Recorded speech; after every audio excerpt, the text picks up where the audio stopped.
नमस्कार दोस्तों, चलिए फिर से आज नए टॉपिक के साथ, नए क्वेश्चन के साथ, इंपॉर्टेंट क्वेश्चन के साथ आप लोगों से जुड़ चुके हैं। और चलिए आज एक नंबर क्वेश्चन से स्टार्ट करते हैं। स्टार्ट करने से पहले एक गुजारिश है आप लोगों से, यदि क्वेश्चन लास्ट में आपको अच्छा लगा हो लास्ट तक में, तो आप वीडियो को लाइक कीजिएगा। हमारे चैनल पे जो भी नए होंगे चैनल को सब्सक्राइब कीजिएगा, ठीक है। चलिए एक नंबर क्वेश्चन से स्टार्ट करते हैं। पहला क्वेश्चन देखिए क्या है, who give the structure theory of intelligence, मतलब बुद्धि का संरचना सिद्धांत किसने दिया था। बुद्धि का संरचना सिद्धांत किसने दिया था, तो चलिए इसका आंसर क्या होगा, तो आंसर हो जाएगा आइजेंक ने। आइजेंक, बुद्धि का संरचना सिद्धांत किसने दिया था, तो आइजेंक ने। आंसर हो जाएगा आइजेंक ने, ये याद रखना आप लोगों को। नेक्स्ट 2 नंबर क्वेश्चन है, what is the most delicate and the sensitive problem of adolescence, मतलब किशोर की सबसे नाजुक एवं संवेदनशील समस्या क्या होती है, तो आंसर आपका हो जाएगा, चलिए इसका यौन संबंधी समस्या। चलिए नेक्स्ट क्वेश्चन पे बढ़ते हैं। नेक्स्ट क्वेश्चन देखिए कि after which stage of the human development and the person becomes mature, मतलब मानव विकास की किस अवस्था के बाद व्यक्ति परिपक्व हो जाते हैं, तो आंसर क्या होगा, आप लोग भी जानते होंगे कि क्या होगा, मानव विकास की किस अवस्था के बाद परिपक्व हो जाते हैं, तो आंसर होगा किशोरावस्था। किशोरावस्था के बाद, ठीक है। तो किशोरावस्था किस वर्ष से किस वर्ष तक होती है, आप लोग को कमेंट करके ये बताना है।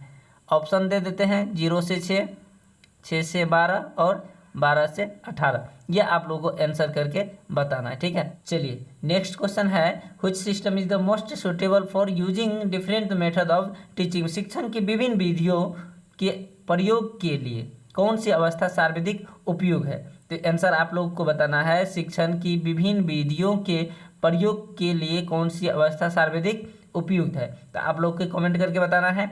चलिए तो इसका आंसर चलिए देख लेते हैं। आंसर क्या होगा, बाल्यावस्था, चाइल्डहुड, बाल्यावस्था, आंसर हो जाएगा बाल्यावस्था। चलिए नेक्स्ट क्वेश्चन पढ़ते हैं। चलिए नेक्स्ट क्वेश्चन आपका है, मैं कौन हूँ, मैं क्या हूँ आदि जैसी प्रॉब्लम भावनाएं बालक की विकास की किस अवस्था की सूचक होती है, तो ये आंसर करना है, मैं कौन हूँ, मैं क्या हूँ, ये कब आते हैं, ये किस अवस्था में, ये सब दिमाग में, बालक के दिमाग में ये सब बात चलते रहते हैं, तो ये बताना है आपको। चलिए तो इसका आंसर क्या हो जाएगा, किशोरावस्था। और किशोरावस्था किस वर्ष से किस वर्ष तक होती है, तो आप लोग को बताना है। चलिए नेक्स्ट क्वेश्चन आपका क्वेश्चन है, development is a never ending process with which theory is this idea related, कि विकास कभी न समाप्त होने वाली प्रक्रिया है, यह विचार किस सिद्धांत से संबंधित है, ये क्वेश्चन आपको आंसर इसका करना है। विकास कभी न समाप्त होने वाली प्रक्रिया है, यह विचार किस सिद्धांत से संबंधित है। चलिए तो आंसर आप चलिए देख लीजिए कि निरंतरता सिद्धांत, इसे कहते हैं निरंतरता का सिद्धांत। चलिए नेक्स्ट क्वेश्चन पे चलिए बढ़ते हैं। नेक्स्ट क्वेश्चन आपका है, education psychology is a science, शिक्षा मनोविज्ञान एक विज्ञान है, शिक्षा मनोविज्ञान का एक विज्ञान है, ये किसका। चलिए तो दोस्तों इसका आंसर क्या हो जाएगा, ह्यूमन बिहेवियर्स, मानव व्यवहार का। चलिए नेक्स्ट क्वेश्चन पे चलिए।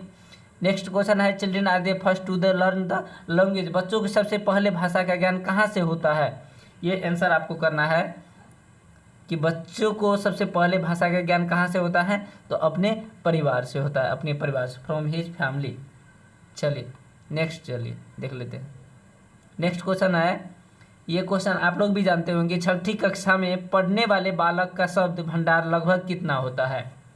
बालक छठी कक्षा में, जो छठी कक्षा में पढ़ता है उनके लिए है, जो छठी कक्षा में पढ़ता है उनके लिए शब्द भंडार कितना होता है, तो यह आप लोग को बताना है। कितना हो जाएगा आंसर, तो 50,000 शब्दों का, 50,000 शब्दों का।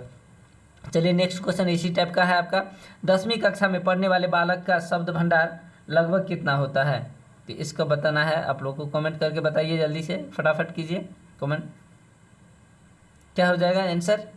चलिए दोस्तों इसका आंसर हो जाएगा 80,000 शब्दों की। 10वीं कक्षा में पढ़ने वाले बालकों से शब्द भंडार कितने होती हैं, 80,000 होती है। देखिए बहुत अच्छा क्वेश्चन है कि which of the boys and girls has more word stock, मतलब लड़का एवं लड़कियों में से किसका शब्द भंडार अधिक होता है, लड़का और लड़कियों में से किसका शब्द भंडार अधिक होता है, कमेंट कीजिए जल्दी, फटाफट कमेंट कीजिए। तो आप लोग तो ये जानते होंगे पहले से भी। चलिए कि क्या हो जाएगा आंसर? आंसर हो जाएगा लड़कियों का शब्द भंडार अधिक होता है। चलिए नेक्स्ट क्वेश्चन है दोस्तों, which are the means of learning the language?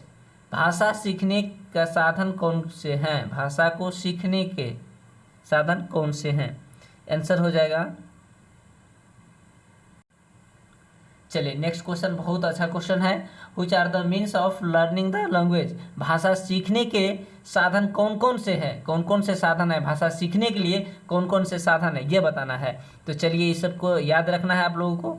चलिए स्क्रीनशॉट ले लीजिए, इसको याद रखना है, ठीक है। भाषा सीखने के लिए साधन कौन कौन है? अनुकरण द्वारा होता है, जिसे दोहरा कर होता है, मतलब रिपीट किया जाता है।